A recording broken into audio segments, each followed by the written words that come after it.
absoluto dominio del cielo. Lo digo porque se nos ha vendido, como pasa muchas veces, una serie de recursos iraníes a través de sus medios de propaganda, de sus vídeos, de sus aliados. Tú citabas a los chinos, los S-300, los S-400, en fin, los acuerdos con Rusia. Vamos, yo creo que los hechos que estamos viendo demuestran como pasa siempre, ¿no? Una cosa es la propaganda, la venta de folletos, y otra es la realidad que estamos viendo. Yo creo que también es verdad que nosotros venimos muy condicionados por la guerra rusa, por decirlo así, por la manera rusa de hacer la guerra, y de repente vemos la manera americana de hacer la guerra. Y claro, nos chocan algunas cosas, ¿no? Esto de ver una fuerza aérea operando con absoluta libertad en un país tan grande como Irán, por otra parte. Es que hay que situarse. Irán no es Bélgica, ¿eh? Y pues estas son las escalas, ¿no? Hemos visto pues eso, que Israel te hace 1000 operaciones al día.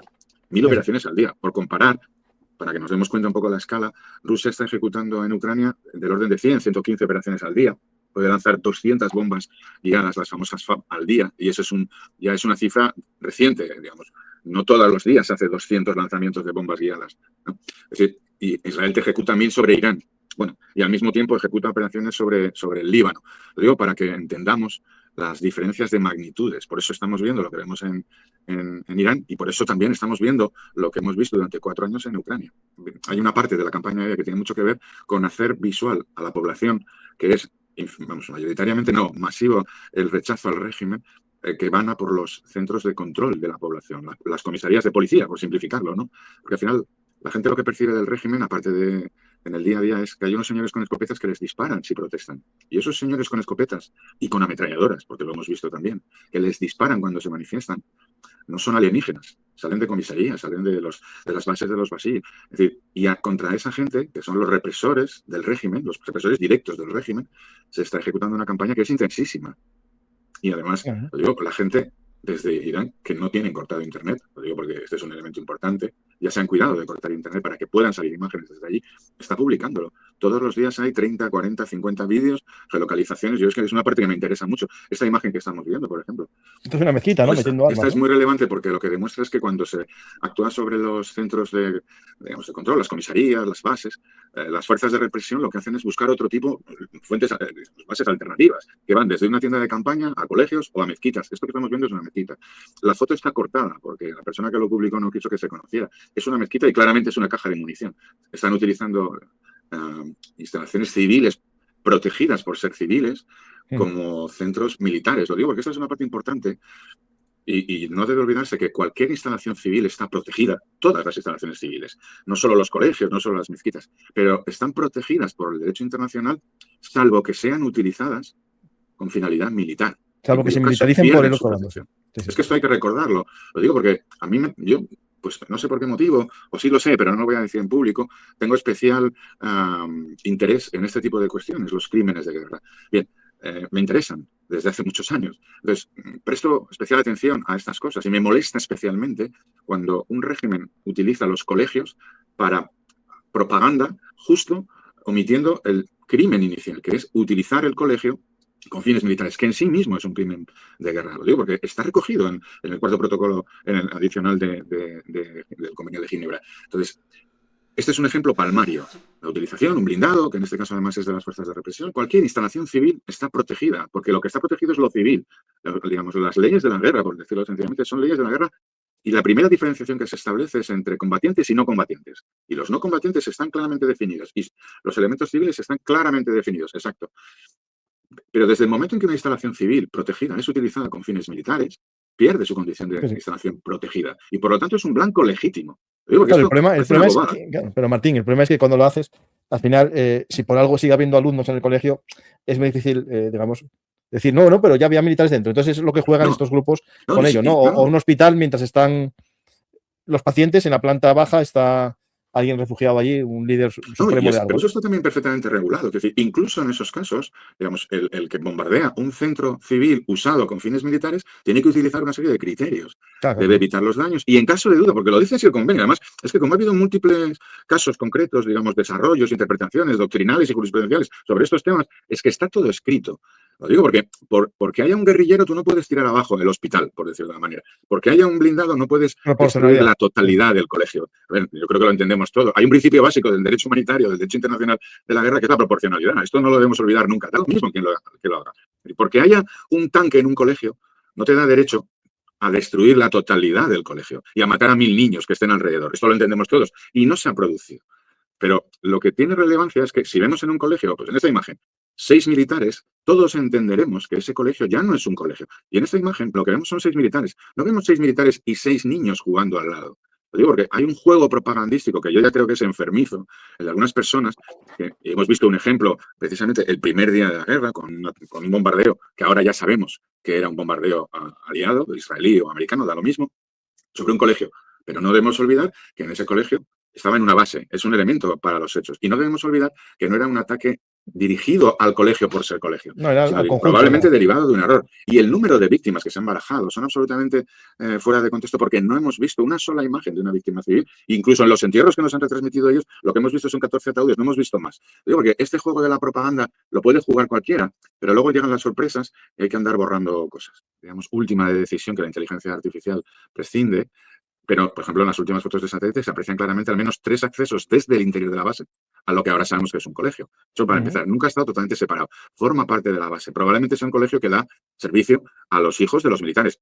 A ver, dejémoslo claro, que el hecho de que sean hijos de militares no los hace blanco legítimo, siguen siendo niños. Pero hay que entender que si se lanzan 7 misiles o 7 bombas sobre un blanco legítimo, la base militar, y uno de ellos da a lo que es un colegio dentro de una base militar, y añado yo, porque esta es la realidad de los hechos, en un horario en el que no había alumnos, que esta es la clave, por eso nos dijeron 185, que probablemente sea el número de alumnos, y no hemos visto esos cadáveres, porque no lo he sabido, porque no habían entrado en la escuela, lo cual es suerte, quiere decir, el error de quien analizó las imágenes y quien lo metió en la cadena de targeting, etcétera, etcétera, es evidente y hay que depurarlo, pero no es lo que se ha querido vender, es poco menos que... Esta imagen de un... No sé de cuándo es esta imagen. Ellos dicen que es de hoy, tomado por gente en Irán. Dicen que es este hombre, lo tiene identificado, pero es verdad que puede que esto lo estén llegando a emplear, ¿no? Estos movimientos de ir ocultándose como mujeres para que no sean detectados por los chivatos del Mossad o los chivatos de la CIA, ¿no? Porque Irán tiene que estar lleno de gente que odia al régimen, especialmente tras la muerte de miles de personas en enero. Yo creo que tienen que ocultarse hasta de su sombra, ¿no? Claro, a ver, es que yo creo que, a ver, se está explicando esto como la guerra de Estados Unidos contra Irán. A ver, es que aquí hay una guerra civil latente. Lo que ocurre es que no es una guerra civil abierta porque los únicos que tienen armas son uno de los dos bandos, que son, yo lo simplifico en la expresión los ayatolás, lo podemos hablar de otras maneras, pero digamos, el régimen es una dictadura que lleva 47 años haciendo lo mismo y, digamos, reprime a la inmensa mayor parte de la población. Esto es un hecho, yo creo que a estas alturas no lo va a negar nadie. Hay gente que nos dice que el 80% de la población de Irán son agentes del Mossad, están también pagados por la CIA. Bueno, oye, pues que lo digan. Bueno, pues yo creo que lo hemos visto todos los que han querido verlo. Pero sí que hay gente que no quiere verlo. Martín, si el 80% cobran del Mossad, es que están en contra del régimen. Claro, el 80% de 90 millones no tendría presupuesto ni la CIA, ni el Mossad, ni Estados Unidos. Lo digo porque, para contextualizar, es que hablamos del 80% de 90 millones de habitantes, o 95. Solamente Teherán, lo digo para que nos demos cuenta un poco, a veces se nos olvida, Teherán, la área metropolitana de Teherán, son 14 millones de habitantes. Lo digo porque en 14 millones de habitantes hablamos de mucha gente. Claro que se pueden hacer manifestaciones a favor del régimen y de la oposición, pero hemos visto durante enero, y yo creo que nadie lo va a negar, furgonetas con ametralladoras de 14 milímetros paseándose por las calles de Irán disparando a la población. Sí, sí. Ametralladoras de 14 milímetros. Y ese vídeo lo vi yo. Lo digo porque, pero vamos, que si fuera uno, dirías, oye, se le fue la cabeza a un tío. Pero es que los hemos visto en un montón de ciudades durante días y días y días. En enero del 26. Pero es que si nos vamos al 25 y nos vamos al 22 y lo vamos a encontrar igual. Eso lo que te da la claridad es que hay una guerra civil en la que el régimen es capaz de reprimir a la inmensa mayor parte de la población. Y estos son los hechos. Y dentro de ese contexto es como debemos interpretar esto. De los que publica y el que más likes tienes. Hay uno que tiene muchos seguidores en Twitter que no publica una foto que no se ha hecha con IA. Y ahí se está moviendo muchísimo. Voy a poner un cartel, pues acaso alguien me dice, esto es propaganda iraní hecha con IA. Pero lo bueno es que, primero, ¿qué soldado va a combatir detrás de las líneas enemigas con la gorra cuartelera? Segundo, son todos hermanos gemelos, parece. Tercero, tenemos aquí un soldado que o tiene 3 brazos o se le está muy pegado el culo el compañero que sujeta la bandera de atrás. Pero ya lo que demuestra el nivel de su normalidad de mucha gente, por ejemplo, que tiene 3.000 me gustas, 1.000 retweets, es la marca de la IA. ¿La tenéis aquí? Sí. La marca generada con Gemini. Y se lo cree la gente.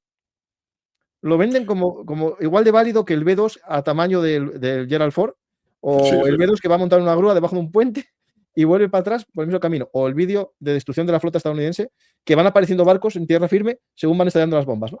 O los vídeos que queda arrasado Israel, Tel Aviv, y el tío está grabando en la terraza de su casa sin que le tiemble el pulso, ¿no? No sé, esta guerra cognitiva no la habíamos visto tan cutre, ¿no? Tan pasos normales. Bueno, ¿no? O sea, lo digo así directamente, es pasos normales. O sea. No, a ver, quizás, o sea, Ayatollywood está superando a Bollywood y está superando a Kremlinwood. Pero la guerra cognitiva, como tú la dices, o la guerra, digamos, de creación de contenidos imaginarios, tiene una lógica aplastante, que es la lógica del I want to believe, ¿no? Aquel póster con el ovni que baja. Es decir, la gente cree lo que quiere creer. Es que no nos damos cuenta.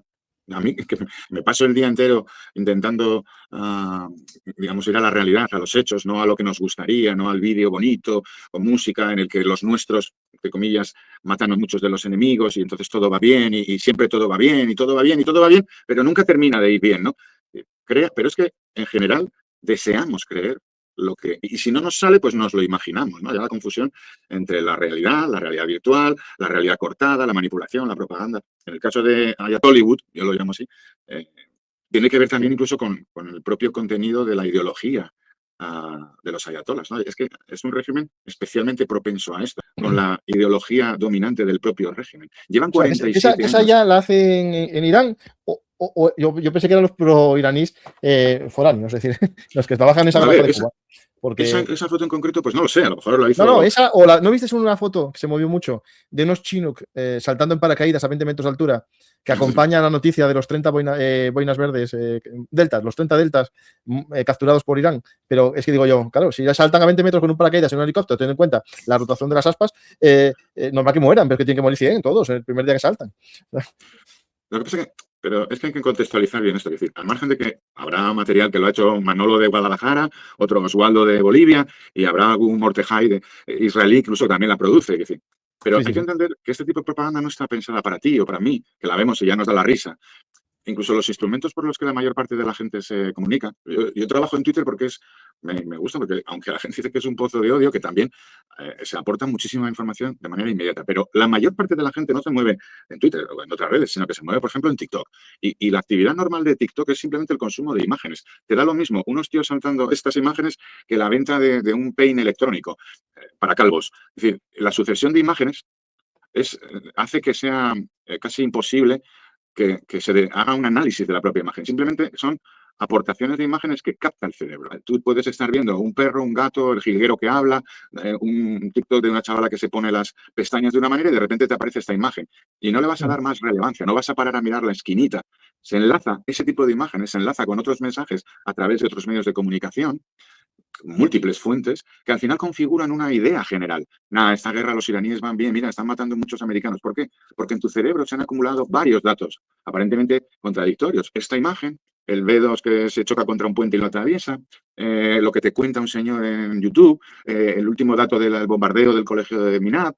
Al final tu cerebro reconstruye una imagen imaginaria de lo que realmente ocurre. Pero es que esa imagen que tu cerebro reproduce se construye a partir de fuentes distintas de información, aunque algunas de esas fuentes de información sean aberrantes, como las que estás poniendo tú, pero participan del proceso educativo o del proceso informativo de las mentes de la gente que, obviamente, no es tu caso, no es el mío, y probablemente nadie de los que esté viendo tu programa cae en estas cosas. Pero mucha gente sí, porque recibe inputs diferentes, pero que van en la misma, digamos, en el mismo curso general. Entonces, al final, la gente terminará pensando que los iraníes están luchando contra el imperialismo americano y están ganando, porque reciben múltiples inputs, aunque sean tan falsos como este. ¿Cuándo se lleva a la gente el bajonazo? Pues cuando termine esta guerra y descubramos que han perdido, como ocurrió en Gaza o como les ocurrió a tanta gente que se creía allá por febrero del 2022 que en 3 días los rusos iban a llegar a la frontera polaca.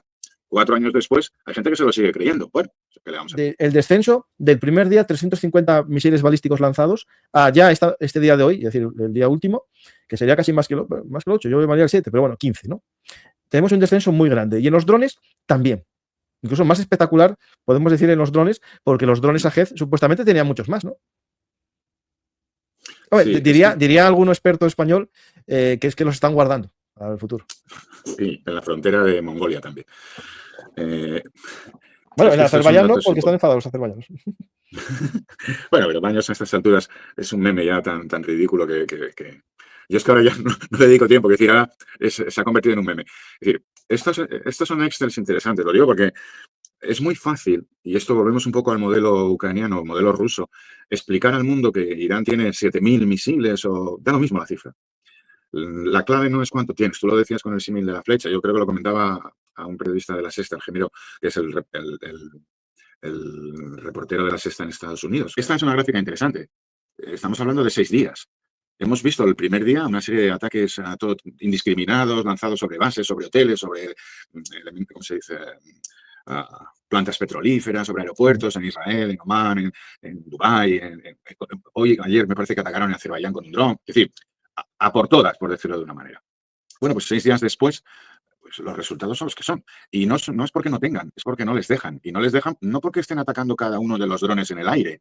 No necesitan derribar los drones en el aire. Eso es el último recurso. Eso es tirar abajo la flecha antes de que te dé, que también es importante. Lo importante es que no tengan arcos, que no puedan lanzarlas. Y eso tiene 2 elementos: los depósitos, los almacenes, los arsenales donde acumulan esas armas, y los lanzadores. La clave no es tirar abajo el dron 5 segundos antes de que te impacte. La clave es que no pueda ni lanzarlo. Y yo creo que a estas alturas ya podemos ir viendo que la campaña aérea contra los lanzadores y los depósitos de esas armas ha sido exitosa. Y eso es lo que explica que en 6 días, hoy es el 7º, mañana pasado veremos la prolongación de esta estadística, va a tener éxito. Lo cual no significa, te digo que siempre hay gente que le gusta tapar la luna con el dedo, lo cual no significa que mañana o dentro de 10 días lancen 1, 6 o 8 drones contra no sé qué objetivo y consigan pasar uno. Pero tú ponías muy buen ejemplo y es la guerra de los 12 días, el año pasado. No tiene nada que ver lo que estamos viendo. No tiene nada que ver. Ni lo que hicieron el primer día, ni por supuesto el bajonazo del 6º. Son datos que acreditan. Pero hay que esperar a tener los datos y sobre todo que cuando jugamos con el Excel hay que meter los datos buenos. Meter Aquí, cuántos drones tiene Irán es irrelevante. aquí tengo una base de misiles. Podéis ver cómo está perfectamente protegida. Pensaban, ¿no?, que la montaña les protegería. Pero yo siempre dije, y lo recordé en la guerra de los 12 días, que lo que te protege te convierte en prisionero. Es decir, Exacto. Si tú tienes esta fortaleza y aquí tienes 1000 misiles, pongamos, o 1000 drones, muy bien protegidos, el problema es que al estar metidos aquí, cuando bombardeen lo que todos ya esperáis, que es las puertas, aquí tenéis una de las puertas de acceso, aquí tienes otra. ¿Para qué quieres los misiles? Ya no te sirven para nada. Posteriormente, a lo mejor Estados Unidos decide destruirlos con las B2, como está haciendo ahora. Pero se atacaron estas puertas con bombas ordinarias, con ciertos misiles ordinarios que evitaban que saliesen. Aquí tenemos ya esta imagen que estuve poniendo antes. Es un ataque con B2 lanzando bombas de 2000 libras, tipo Blue 109 JDAM. Y aquí podéis ver las explosiones y cómo rompieron, ¿no?, las puertas. Por lo tanto, de aquí ya no salen más misiles. Aparte, lo que tú comentas, la cantidad de vídeos que estamos viendo de destrucción de camiones lanzadera, que cuando vuelvan no tienen a dónde volver. Y ahí tengo un vídeo, si quieres comentar algo, lo voy a buscar el vídeo porque me parece muy bueno. No, la idea es que hay que entender, porque es que yo comprendo que a todo el mundo nos guste tener datos, digamos, fáciles, comprensibles, muy simplificados, ¿no? Y queremos tener los mismos elementos sencillos. Como Irán tiene 7.528 misiles, porque lo dicen ellos, que nadie lo sabe, y Estados Unidos solo tiene 7.200 interceptores, ¿quién va a ganar la guerra? Irán, porque tiene más que el otro. Bueno, esto para niños puede funcionar. No, para el Líbano no, pregúntales al Líbano que no. Por eso, es que parece ser que Irán era poco menos que el Tíbet, pero con turbante. Sí. De hecho, yo es que como ya tengo muchos años, era muy joven, era un niño, cuando una organización patrocinada directamente desde Irán voló los cuarteles de los marines en Beirut, de los paracaidistas de la Legión extranjera franceses en Beirut y de tropas italianas en Beirut, que eran tropas de paz, y les volaron. Yo me acuerdo que eran 240 marines, 90 franceses. Y hablamos del año 1984. Es que han caído unos cuantos años desde entonces. Lo digo porque es que yo oigo a algunas personas hablar de esta guerra como si una coalición de avariciosos y sedientos de sangre estuvieran atacando los monasterios tibetanos. Voy a explicar esto de una forma sencilla. Lo que está haciendo Estados Unidos, no Donald Trump, Estados Unidos, y ahí entro yo en juego, que el cambio de la política de Donald Trump está influenciada por el gobierno profundo, ¿no?, ese Deep State, como se quieran llamar, que quiere quitar peones a China. Es decir, le quitó Venezuela, le quitó Irán, que puede ser un alfil. Rusia está debilitado. Al fondo, lo que está haciendo es quitarle poder a China. Yo veo este conflicto como eso. como parte de la lucha con China. Aparte de que para Israel es su supervivencia, ¿no? Pero para Estados Unidos todo se entiende por ahí. No sé si compartes tú esa visión. Bueno, no solo lo comparto, es que llevo un año intentando explicar estas cosas sencillas. Pero no por Donald Trump, lo digo porque te van a acusar, después de decir este pequeño corte que has dicho, te van a acusar de que eres trampista, maga, que estás blanqueando el trampismo. Sí, sí. Sí. Porque, cuando le llamo de todo. Claro, te van a llamar de todo. Bueno, me llevan llamando de todo por decir estas mismas cosas. Luego ya se van entendiendo. Pero nadie te borra las leladas, ¿no? Es que esto no es Trump. O sea, podemos criticar lo que queramos, pero a Trump, a Macron, a Meloni, a Pedro, a todos. Todos los políticos son criticables. De hecho, es muy sano criticarlos. Pero una cosa es criticar a los políticos. Martín, a mí me dejan criticar a todos menos al de España. Bueno, claro, el de España es que como es guapo y habla inglés, no lo podemos criticar.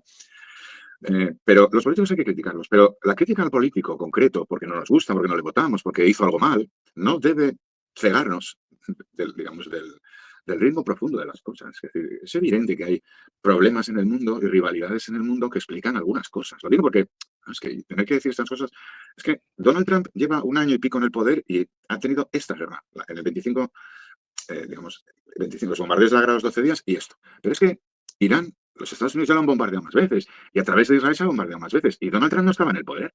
Lo digo porque es que parece que todo lo malo del mundo empezó, no sé ya ni el día que entró Trump, y el día anterior vivíamos todos en un paraíso de paz y amor. Y yo, que juraría estar aquí en este mismo mundo un poco antes del tal Donald Trump, yo ya veía ciertos problemas y ciertas guerras y ciertos conflictos, pero también los debía ver Biden. Pero es que incluso antes de Biden lo sabía. Es decir, no lo sé, es que tendré que explicar estas cosas como si lo que pasa es que la gente todo. vivió una burbuja hasta 2022, la gente. Bueno, claro que vive en una burbuja hasta el 2022. Yo, como tengo muchos años y desde muy, muy pequeño me interesaban ciertas cosas, tengo muy claro que Ronald Reagan, a quien ahora todo el mundo coloca en un pedestal, y tiene razón para colocarlo en un pedestal, por otra parte, cuando Ronald Reagan no estaba en un pedestal, sino que estaba en la Casa Blanca, se decían de las mismas, o incluso yo creo que hasta más barbaridades de las que se dicen de Trump ahora, pero que se dijeron de Ronald Reagan, de su nuevo presidente Bush, del siguiente presidente, ¿cómo se llamaba? El novio de Mónica Lewinsky, Clinton. Es que hemos estado viendo barbaridad tras barbaridad de todos los presidentes americanos. Todos eran iguales. Entonces tampoco hay que asustarse por lo que digan del presente, porque después de este habrá otro y dirán lo mismo. Entonces, el que no quiera entender lo que ocurre con determinados países, entonces yo creo que has explicado algo que es muy sencillo.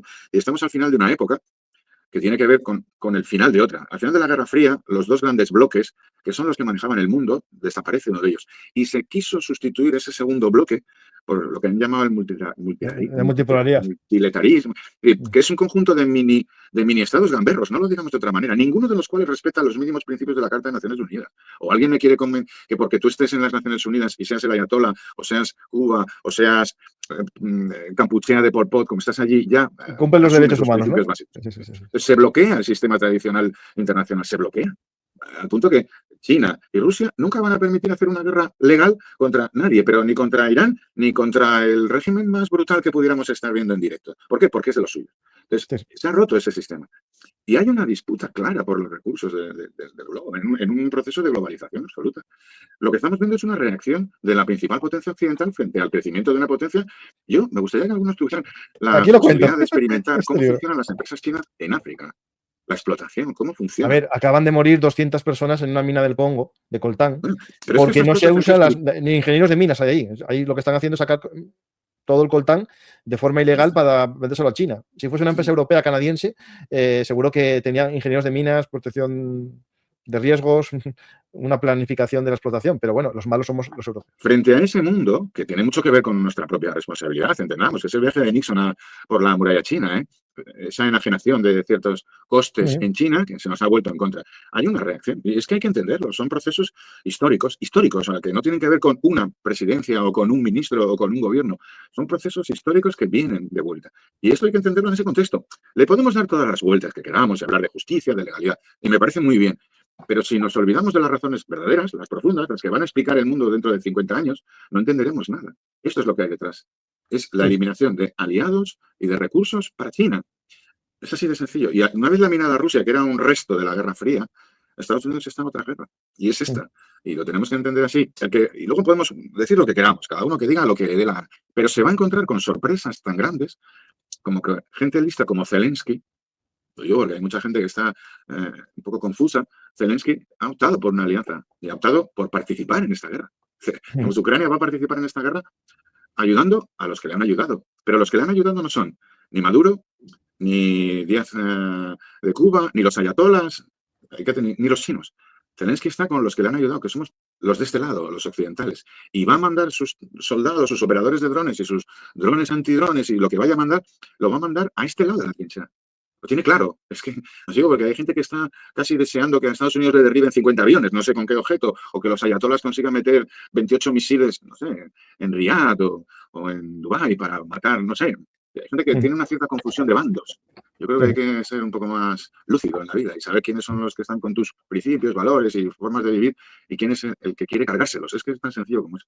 No, eso lo tengo claro, ¿eh? De hecho, Martín, si un día tienes la mala suerte de leer mi libro, dedico un capítulo entero a la lucha entre democracias y autoritarismo.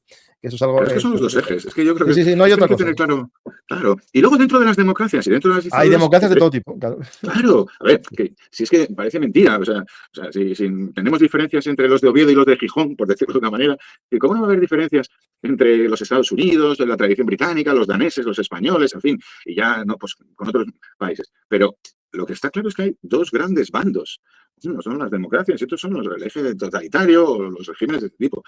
Y eso es lo que hay. Y cualquiera que no lo vea, cuando le enseñen un libro de historia de dentro de 50 años, va a encontrar esto, porque es lo que realmente hay. Esto es en cuanto a nuestro funcionamiento. Entonces, alguna pista nos tendría que dar eso a nosotros, digamos, a los buenos, en cuanto a nuestro funcionamiento, ¿no? En vez de buscar guerritas internas, pues darnos cuenta de qué tenemos enfrente. Digo. Claro, pero el problema es que dentro de nosotros, y eso es algo que yo dedico mucho tiempo en estos programas, hay gente que, unos, porque les gusta el autoritarismo, ya sea de extrema derecha, pero muy extrema, de izquierdas, extrema y moderada, y otros que lo hacen por dinero. Hay gente que está haciendo un discurso siempre a favor de estos regímenes. Es decir, es impresionante cómo los que hablaban bien de Rusia, de repente hablaban muy bien de Venezuela, y ahora hablan más de Irán que de Rusia. Ya no hablan de Rusia nadie, y están todos defendiendo a los ayatolás como si fuesen, no sé, chiitas. si fuesen, bueno, pero claro. tú señalas una parte que, vamos, estoy totalmente de acuerdo contigo, ¿no? Vemos como gente que estaba contándonos que los rusos estaban llegando aquí durante 4 años seguidos, nos acaban de cambiar y ahora están, bueno, estuvieron con Hamas explicando que allá estaban destruyendo Israel, ahora están con los iraníes, bueno, en fin. Pero luego hay otra parte que no es que sean pro-ayatolas o pro-rusos, pero nos hacen un discurso complementario, ¿no? A mí me llama mucho la atención, lo digo porque puede no ser relevante, o sí, que mientras en Irán se estaban matando a miles, porque es que hay que decirlo así, yo no sé si son 8.000, 10.000, 30.000 o 50.000, no tengo ni idea del dato, lo sabremos algún día, pero que eran a miles, esto no tenemos dudas. Nos hemos pasado el mismo mes, en enero y febrero, el eje central, el 90% del tiempo de los informativos se dedicaba a Minnesota, porque ha habido 2 homicidios o asesinatos, me da igual la palabra, que pueden ser es que decían que era lo mismo, porque morían 1.000 en Irán, decían, es que en Estados Unidos mataron a uno. Vale, a ver, yo estoy en contra, me pareció una aberración policial, esas detenciones, ni intentos directamente. O sea, es casi un asesinato lo que en un caso, pero comparado con lo otro, que eran asesinatos ordenados, porque esto es distinto, es un policía que puede tener un mal procedimiento policial, no sabe actuar, oye que hay un arma, pues decide disparar, ¿no?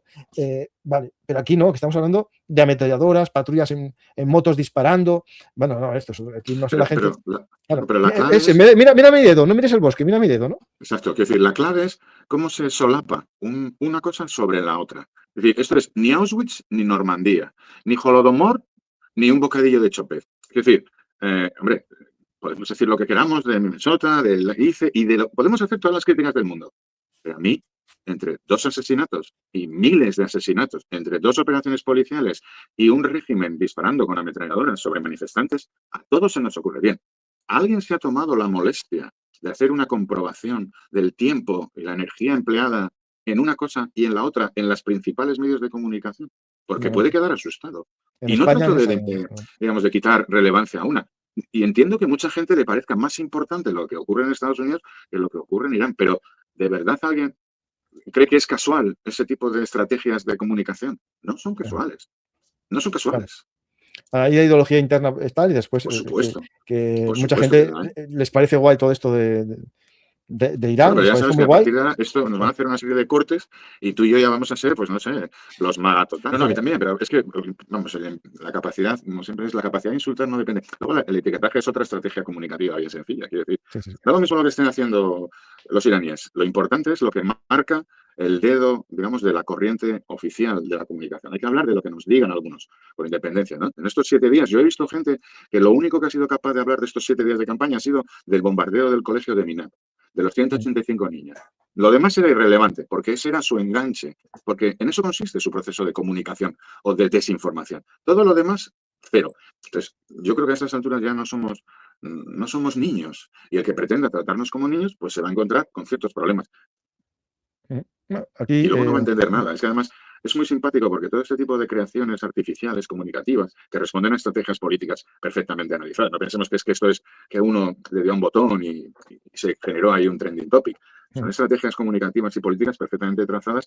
Al final van a tener que explicar los hechos. Y los hechos dentro de una corriente histórica que es evidente y el que no determinadas a centros donde hay armamento. ¿Que eso puede ocurrir? Pues yo no tengo dudas de que más tarde, más temprano va a ocurrir. De hecho, hay una parte de la campaña que está dirigida a eso. ¿Cuándo va a ocurrir? No lo sabemos. ¿Va a ocurrir en la totalidad de Irán? No. Pues habrán algunas zonas en las que ocurra, otras. ¿Se sentirá China legitimada con esta guerra para invadir Taiwán? Bueno, parto yo primero, ¿vale? China se cree legitimada porque él considera que es un asunto interno. No le hace falta legitimación. Eso primero. Y segundo, lo que tienes la pregunta del millón es, ¿quiere asumir el riesgo? Y yo creo que eso es el tema, ¿no? Es decir, ¿qué va a pasar si ataco, no? Martín. Y esto creo que todo lo que estamos viendo, la publicación de ahora mismo de la Casa Blanca, de que ya ordenó hace 2 meses cuatriplicar la fabricación de armas, va por China. Para que no haga estas cosas. Es decir. Claro. A ver, hay que entender que el show, hay una parte de todo lo que estamos viendo.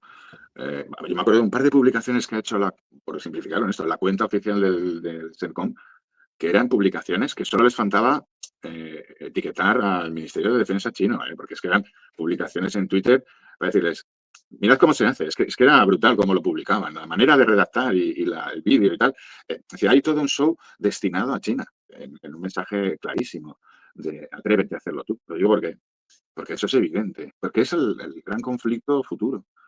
Y porque como está tan de moda lo legal y lo ilegal, Líbano lleva 40 años secuestrado por Hezbollah. La política libanesa, la economía libanesa, el ejército libanés, las funciones de la policía libanesa. A ver, se lo puede preguntar cualquiera, a cualquier militar español que está en el sur del Líbano. Es que la misión del sur del Líbano era para evitar que Hezbollah estuviese al sur del río Litaní, porque el único legitimado para aportar armas es el ejército libanés.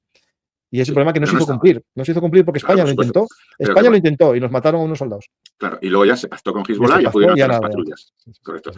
Pero esta situación tendrá que ver con lo que se vivió antes, que no es casual. Por eso insisto, el ministro de Justicia libanés, que es un señor con unos años y seguro que tiene a sus espaldas 30 o 40 años de tratos con Hezbollah, probablemente, no sé quién es, si rastreamos un poco, descubriremos que si es ministro de Justicia en el Líbano es porque Hezbollah dio su visto bueno para que lo fuera. De repente ha decidido que hay que detener a este señor. Porque las cosas nunca son casuales. Tampoco es casual que Hezbollah fuera la principal fuerza armada del Assad en el Líbano.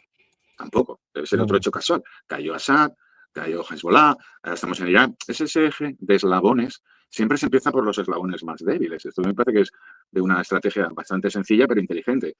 Ir eliminando los eslabones débiles hasta que vas enfrentándote al núcleo. Bien, pues yo creo que hay que entender este proceso. Tiene que ver con Ucrania, por supuesto, y con el declive evidentísimo de Rusia. Tiene que ver con el 7 de octubre y con la eliminación de Hamas o de Hezbollah por Israel, y tiene que ver con lo que estamos viendo. Y que veremos más cosas. Hay un recolocar muy grande en el mundo, no por la persona concreta que ocupa el puesto ahora mismo en la Casa Blanca. Sí, yo creo que eso es lo más irrelevante. Lo relevante es entender la corriente histórica. Si se entiende esta línea de corriente histórica occidente, veremos. Unos irán más rápido, otros irán más lentos. Oye, pues Francia está mandando un grupo de portaaviones.